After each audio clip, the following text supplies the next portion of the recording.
عالم ربانی مرحوم حاج محمد کریم کرمانی اعلی الله مقامه به مثابه یک دانشنامه نویس.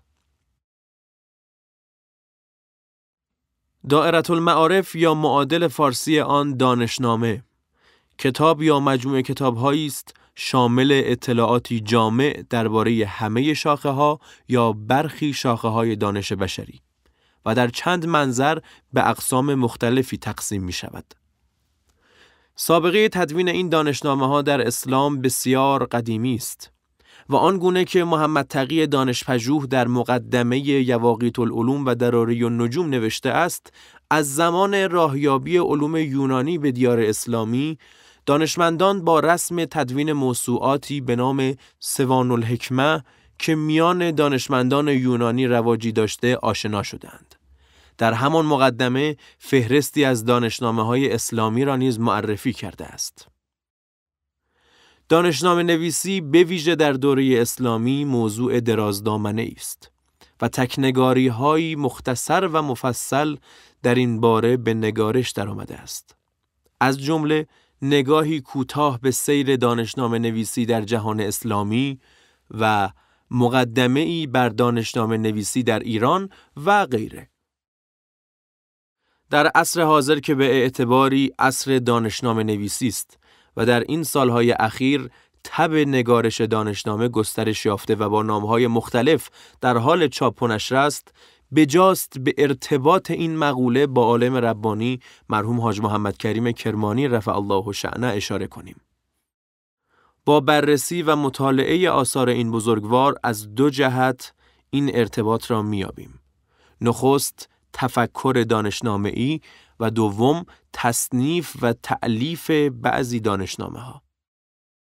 ایشان برای تحلیل و بررسی موضوعات دینی به مجموعه‌ای از دانش‌های مختلف مراجعه کرده یا ارجاع می‌فرمایند. این یک تفکر دانشنامه‌ای است، هرچند این مقوله با مطالعات میان رشته‌ای همپوشانی دارد.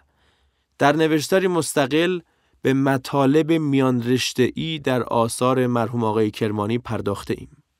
به چند نمونه از موارد تفکر دانشنامه‌ای مرحوم آقای کرمانی اشاره می‌کنیم. در کتاب ارشاد العوام برای بررسی بعضی مسائل اعتقادی به 25 علم از علوم اشاره می‌فرمایند. علومی که خود ایشان در بسیاری از آنها رساله نوشته‌اند.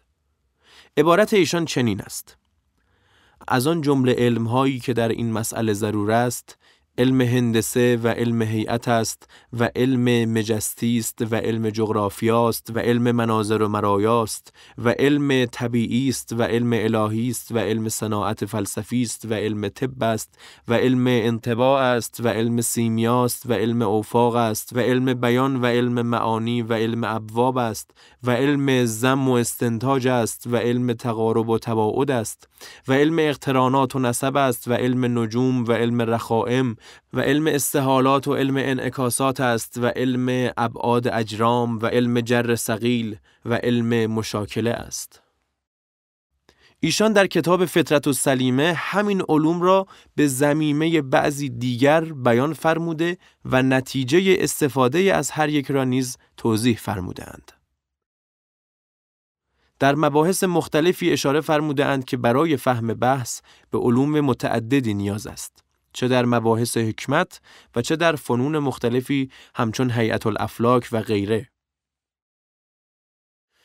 برای مثال در بحث معاد می‌فرمایند مسئله معاد مسئله پیچیده است و به دانش‌های بسیاری نیازمند است و این علوم را در موضعی دیگر تفصیلاً بیان فرمودند. در مباحث نجومی نیز در رساله‌ای می‌فرمایند اما شناخت حرکت و سکون و سایر حالات شیئی که رصد می شود با تلسکوپ به دست نمی آید.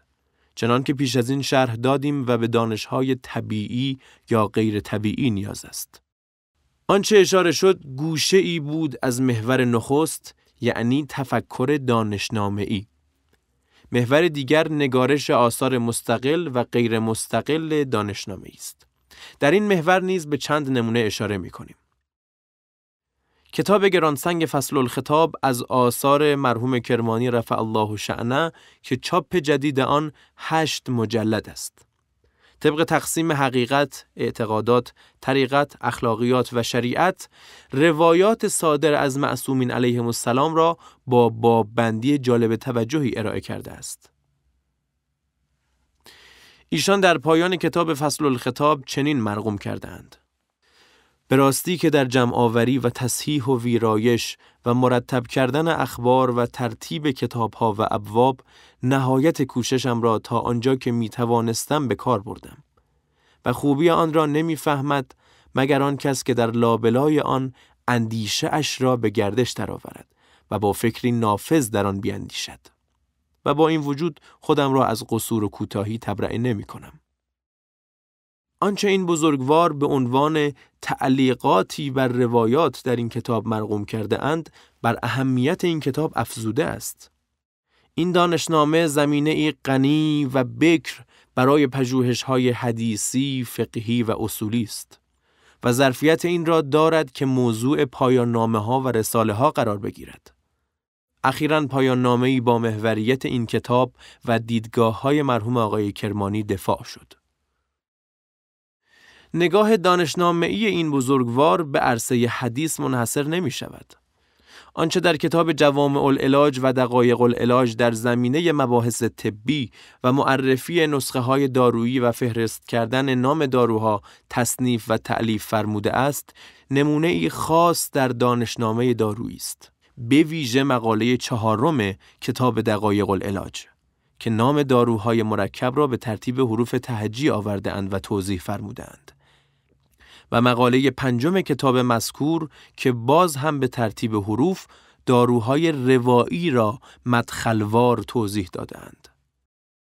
جالب توجه است که دانشنامه‌های قدیم ترتیب خاصی نداشت و صرفاً جمع آوری و تنظیم داده ها بود. اما این بزرگوار در این دائره المعارف دارویی علاوه بر استقصاء جوانب مختلف طبق ترتیبی خاص داروها را معرفی فرمودند. با همه این تفاصیل، متاسفانه در اعداد دانشنامه‌های عصر قاجار نامی از مرحوم کرمانی و آثار ایشان به میان نمی آید. سید علی آل داوود مقاله‌ای با نام دانشنامه نگاری در دوره قاجار منتشر کرده است. در این مقاله پس از مقدماتی به توجه دانشنامه نویسان قاجاری به سبک جدید و به شیوه الفبایی اشاره کرده و نخستین دانشنامه قاجاری را نامه دانشوران معرفی می کند. در این مقاله جمعاً به 19 دانشنامه و شبه دانشنامه اشاره کرده است. نتیجه گیری نهایی مقاله چنین است: به این ترتیب باید گفت عصر قاجار دوره نگارش دانشنامه‌های گوناگون است. دوره تحول از شیوه دائره المعارف نویسان قدیم به عصر جدید. مهمترین ویژگی آن استفاده از منابع بیشتر و تنظیم کتاب‌ها به شیوه الفبایی است. بی تردید دانشنامه نگاری در دوره معاصر تأثیر مستقیم و قابل توجهی از دائره المعارف نویسی عصر قاجار پذیرفته است.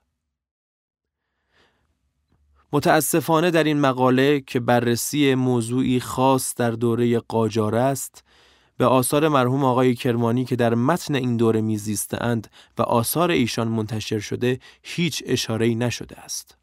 قبل از دانشنامه‌های نامه دانشوران و کراسه المعی و مرآت البلدان ناصری، فصل الخطاب و دقایق العلاج مرحوم آقای کرمانی قرار دارد که به سبک دانشنامه است و قبل از همه اینها تصنیف و تألیف شده است و حائز مشخصه های جدید دانشنامه‌ها همچون ترتیب الفبایی است.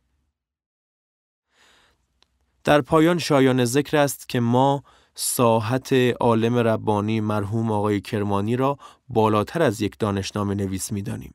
صرفاً خواستیم به تضلع ایشان در علوم و فنون مختلف اشاره کنیم و نشان دهیم که یک عالم ربانی چگونه در انواع رشته‌ها صاحب ایده و اثر بوده است و پژوهشگر منصف به تأثیرگذاری این بزرگوار در فنون و علوم واقف می‌گردد. اعلی الله درجاته.